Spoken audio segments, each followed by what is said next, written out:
Following video is not made for kids. Your discretion is advised.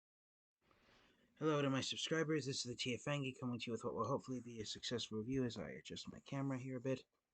Tonight we're going to be taking a look at Transformers Legacy Evolution Shadow Striker. She was one of the main Decepticon villains of the Transformers Cyberverse series, and it's come to my attention in the weeks, maybe might be close to a month since her initial release, now that the Legacy Evolution version of Shadow Striker, this is a mashup of both her appearance and the versions of her from Transformers Cyberverse, but also the original version of her from the Transformers Robots in Disguise / Universe toy line, in which she was a repaint of Transformers Robots in Disguise, aka Car Robots Sideburn.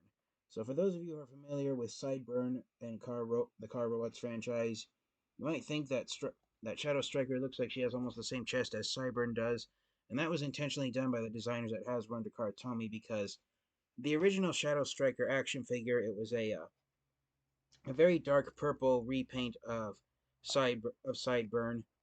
And she looked almost black, but she was sold in a 2-pack with another female Decepticon who was her sister, Roulette.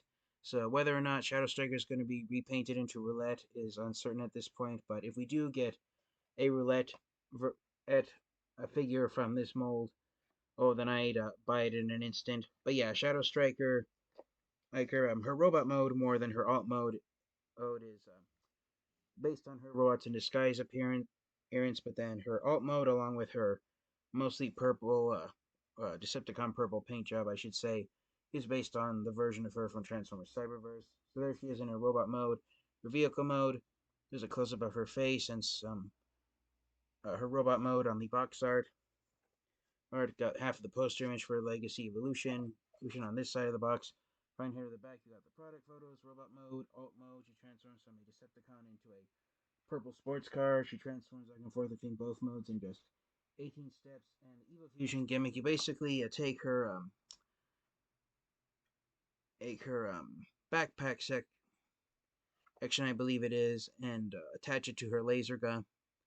And now she has a battering ram type weapon, which is kind of silly, really, no matter how you look at it.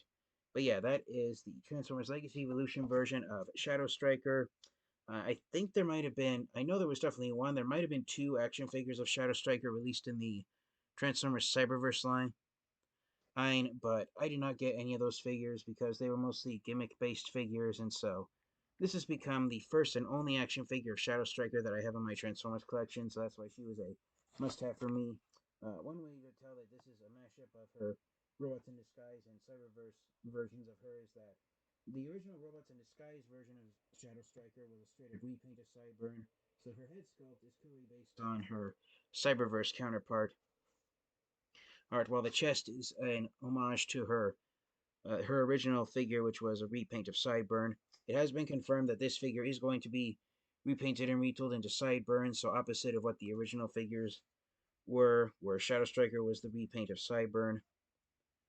And all around, despite her body proportions being similar to Sideburn in robot mode, I really enjoy how Shadow Striker turned out. So let's get her out of her box and take a close look at her in robot mode. Alright, and so here is Shadow Striker out of her box, and I am really impressed with how she turned out. I'm really liking the overall aesthetic of her. I love how it's a mashup of both her Cyberverse and Robots in Disguise versions. She's got a Decepticon logo here on her, this is her left side arm, so that's really nice there. And if you want to make her look like more like Sideburn, you can have the shield folded up more forward and dangling off the front of her arm instead of off to the side. So that's one thing you can do with that. It's on a double hinge, so you can have it angled different ways, or you can plug the windshield onto the back if you want her to look more like her Cyberverse counterpart. But counterpart is what I meant to say. Sorry about that. You got the back bumper section, which acts as a slightly smaller shield, and then of course her laser gun. And so those are her 3 accessory pieces. So Shadow Striker is unfortunately a bit of a parts former with the with the rear bumper and the roof of her vehicle mode forming shields and weapons that she uses in robot mode. So make sure you don't lose those parts, otherwise Shadow Striker's vehicle mode will become incomplete. eat. And the only minor gripe I have personally with Shadow Striker is that she has these two flaps, which are the doors of her vehicle mode hanging off the back of her. You can pretend that they're wings, so if you want her to give her a flight mode, you can have them folded up, but then they're sticking out of the back. So it is a shame that they didn't design a type of hinge joint that would have allowed at least the lower half to sort of flip up here and plug into the wheels on the back of her alt mode. And then she's got a 5mm port back there where the roof can plug into. But other than that, I'm really overall all amazed at how well Shadow Striker turned out. And I really love that face sculpt. That is Cyberverse Shadow Striker through and through. Ooh, along with the shade of purple used on her. I really love when Decepticons are ons that have purple as their main paint job. That it's this Decepticon purple here, just like similar to Generation One Shockwave. So yeah, I can't stress that enough how amazing Shadow Striker is. Now, as I said, this has become the first and only action figure of her that I have in my Transformers collection, so for a fun-sized comparison, here is Shadow Striker next to her arch rival, Netflix Bumblebee. So you can, if you wanted to, recreate the thing with Shadow Striker is because she was introduced after Robots in Disguise came out back in, I think, her original figure was released either in 2002 or 2003. But because Shadow Striker is a fairly recent Transformers character, you could imagine this as being Generation 1 Shadow Striker, and so if you wanted to, you could recreate the scene from Cyberverse where Bumblebee is trying to defend himself and Shadow Striker accidentally blows up a cache of Energon, or actually, no, I remember Bumblebee did it to defend himself from being blown to bits by Shadow Striker, and she was blown into a million pieces. He says, I know some fans of the Cyberverse version of Shadow Striker would have preferred if she had a more asymmetrical design to her where her legs and arms are different sizes. She is if you take off her weapons, the only part of her that isn't symmetrical are the different shaped eyes that she has on her face. But other than that, she is in robot mode more homage to her Robots in Disguise counterpart from the neck down. But yeah, there she is next to her arch rival Bumblebee. And for articulation, it's pretty standard for a deluxe class figure in the Legacy line. Heads on a ball joint, so it has the potential to spin left and right there in 60 degrees, but you have to be careful with Shadow Striker's chin when you spin her head backwards. The arms can go outward this far at the shoulder joint, but because they're actually attached to these back armor pieces here, the shoulder articulation isn't hindered a little bit. A swivel joint in the bicep, hinged elbows, wrist swivels, she does have a waist piece, but again, it's hindered by these back panel sections, so you have to fold them up to get up to loosen free the waist piece to be fully articulated. Same with the legs. Legs universal jointed hips. Legs can go forward and backward, and they can go outward. Swivel joints in the hips. Hinge knees, but right out of the box, they're super tight. Right, and they're also pegged into place, so be careful with those when you so be careful with the knee joints when you unpeg them for the first time. And I believe I accidentally almost, just right out of the box, I almost broke this peg off. As you can see right there, it's already cracked. So yeah, that is the most fragile part of Shadow Striker are these knee clips that lock her knees in place. So be careful with those. I probably broke that thing right out of the box, so that's a little discouraging to know. And then of course she has ankle tilt, so you can get her into a sprawl-legged pose if you want. But yeah, that's pretty much it for Shadow Striker in her robot mode. I think she turned out pretty decent looking for what the designers were trying to go for, having her be a modern version of both her original Robots in Disguise version and also her Cyberverse version.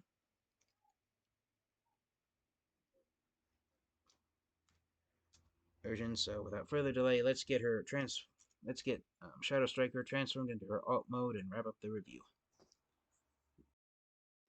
Alright, and so here is Shadow Striker transformed into her alt mode, and for what it is, being a purple sports car of an unspecified model, I don't think it's based off of any real life makes of car. I think that was true of Shadow Striker in the Cyberverse cartoon, And even after coming to Earth, she transformed into more of a Cybertronian type car than an Earth-based one. But it is pretty decent looking for what it is. I love the I guess you would call, yeah, this, my camera's making it look golden gold due to the light on my roof, but it's actually red used on her hubcap, so that's really nice. There's translucent red used for the roof section.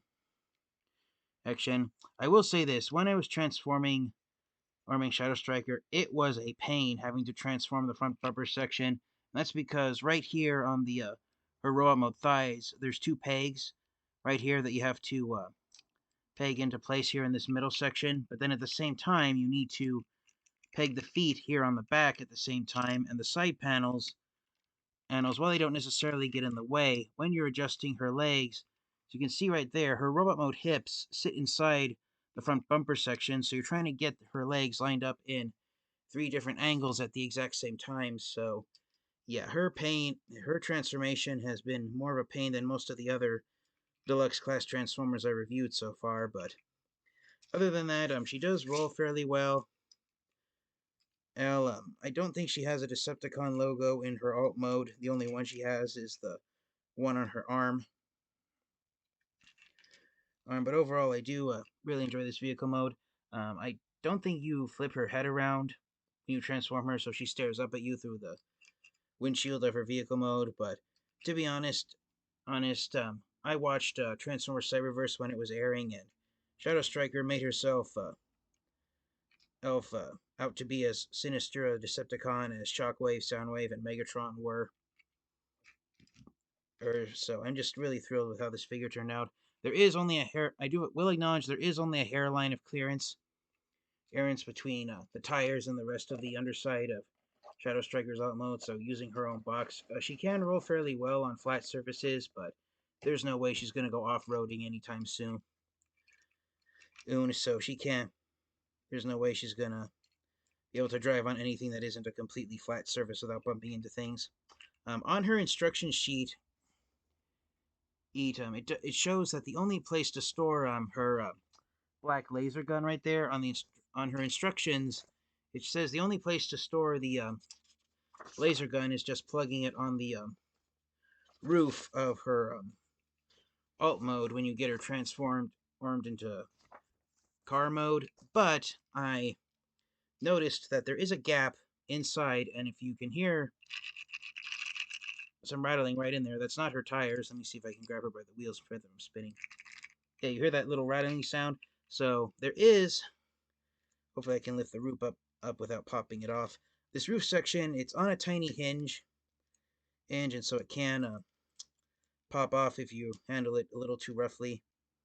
But there is a space here underneath the inside of the robot mode arms of her vehicle mode, and because she has an axle housing for her alt mode, there's just barely enough storage space there that you can have her laser gun store inside there if you want.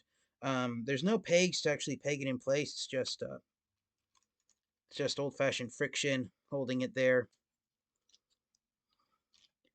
in its place, so it does rattle around inside of Shadow Striker if you want. But she does have proper weapon storage. Whether or not it was originally planned for her to be able to store her laser gun on the inside of her alt mode, I honestly cannot say.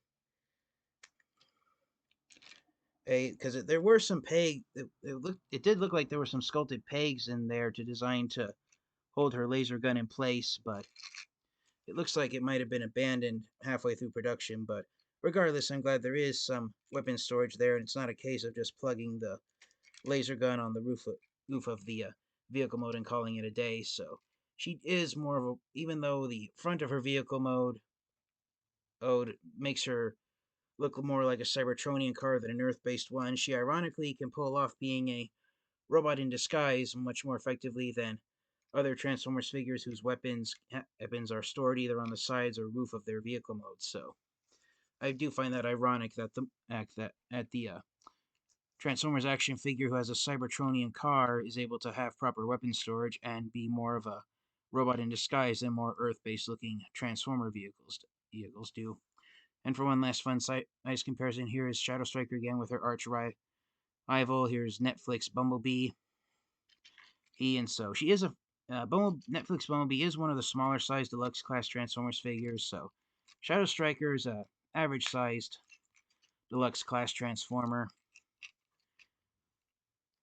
But yeah, I'm just thrilled to finally have an action figure of her because Cyberverse has become one of my favorite cartoon series to come out in recent years, and Shadow Striker was one of the cast members that really made it enjoyable to watch. So for the final proverbial question of the review, do I recommend getting Shadow Striker and adding her to your Transformers collection?